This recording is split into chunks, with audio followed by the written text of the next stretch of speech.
কোনটা মাটি বেচছি রে? এই দেখিস না কতগুলো মাটি, ভাইবসং একটা কোনা বেচাইম। তা মাইনসে দাম কইছে কি? 1 পোয়া বেচাই, মুই তো চালুং 1 কোটি। মানুষ 80 লাখ 90 লাখ কয়া আছে, দেখা যাক কি হয়।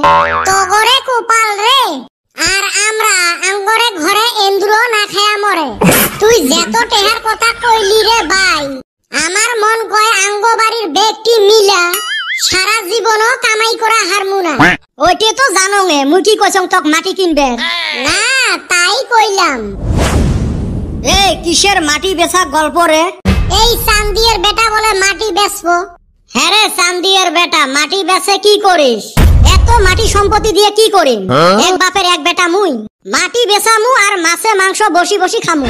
তোমারে কোপাল রে ভাই, তার দাম কত উঠিল?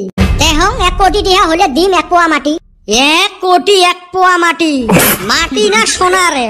মোর দাদার ওই টাইমত খায়া কাম না আছিল, দুনিয়ার মাটি গুলো কিনি থুয়ে গেছে। এলা মোর তামসা কষ্ট হইছে নাকি এতগুলো মাটি সামলানি? ওই জন্য ভাবছং 1 পোয়া করি বিক্রি করি আর বসি বসি খাইম। বাইরে তোর দাদা কামের মতো কাম কইরা থুইয়া গেছে। মোর দাদার ঠাই গল্প শুনো। ওই টাইমত বলে 1 বিঘে মাটির দাম আছিল 50 টাকা 60 টাকা করে। তোর দাদা ওই টাইমত মাটি কিনছিল আর কিনছিল, আঠাই আর কিনছিল। মরে দাদা শোক মাটি বেচাছিল, খালি মাটি বেচাছিল আর চার দোকানত গোজা আর চা খাইছে। বাজারের বড় বড় বইল মাছ, খাসির মাংস। শালা বুড়ে আমরা যে দুনিয়াতে আসমু ওইটা কথা ভাবে নাই। অন্য গল্প রে ভাই, আমিও মেলা শুনছি।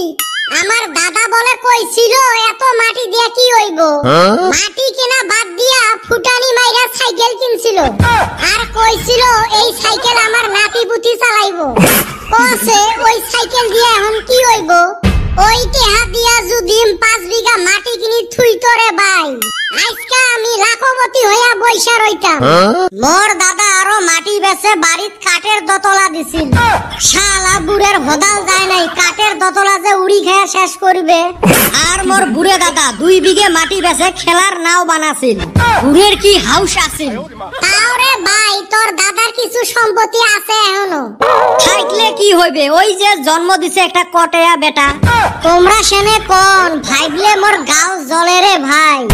এই দেখ চান্দিয়ের বেটার রাস্তার সাথে 10 বিঘে মাটি ওর দাদাই কিনি থুয়ে গেছিল। এই 10 বিঘে মাটি উই গোটাই জীবন বসি বসি খাইলেও ফুরাইবে নহয়। আর মোর দাদা আছিল বুড়ে নিজের সম্পত্তি বেচে খায়া মরি গেছে।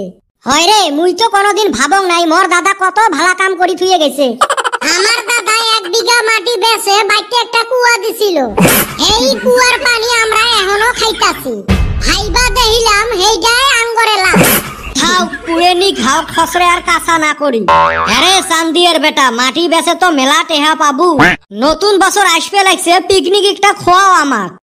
তোমার দাদা জেলে ভুল করি গেছে, ওলে ভুল মুই করং। হ্যাঁ মাটি বেচে তোমাক পিকনিক খিলেন? হ্যাঁ 1 কোটি টাকার মাটি বেচবি আর আঙ্গরে পাশে 5000 টাকা খরচ করে হারবি না। পিকনিক খামু সবাই মিলি টাকা দিয়ে খামু। মোর ভাগত 200 টাকা পড়লে 200 টাকাই দিম। তোমরা বন্ধু হিসেবে যদি আবদার করলেন, মোর মাটিটা বেচা হলে তোমাক মুই এক্সট্রা পার্টি দিম। হবে যা, নতুন বছর আসিল, পিকনিকের ব্যবস্থাটা তাড়াতাড়ি করাই লাগে। দেও সবাই 500 টাকা করে দেও, মুই ব্যবস্থা করি আছো। দরকার পড়ে পিকনিকে খামু না, তা তোর হাতে পয়সা দিমু না। মুই শেষরা হবের পাং, কিন্তু মুই মানুষের পয়সা মারানি অভ্যাস নাই। থাক পুরানা কথা আর না তুলি, ওইটাই তো মুই কইবে লাগছো। দরকার পড়ে আমি বাচ্চা করে হাতে আন্ডা দিয়া পিকনিক খামু, তাও বেটা সবার হাতে পয়সা তুইলা দিমু না। কাজে করা বাদ দেও তো, এইবার মুইয়ে ব্যবস্থা করিম। একটা কাম করি, পয়সা কম খরচ হবো। আঙ্গর ভিডিও যারা যারা দেখতাছে অগর ঠান 1 পোয়া কইরা চাইল তুলি। আর ওই দিন তো মানছে বক্সে গান বাজাইবই, তো আঙ্গরে বক্স আনারও দরকার নাই। তাহলে আর একটা কাম করলে কি হয়, বাড়ি বাড়ি ভাত খায়া যায়া মানছে তো পিকনিক খাইবে, ডিজে তো বাজাইবে, ওতে যায়া অল্প নাচমু ওলা হয়ে গেল। আমি কি তাই কইছি?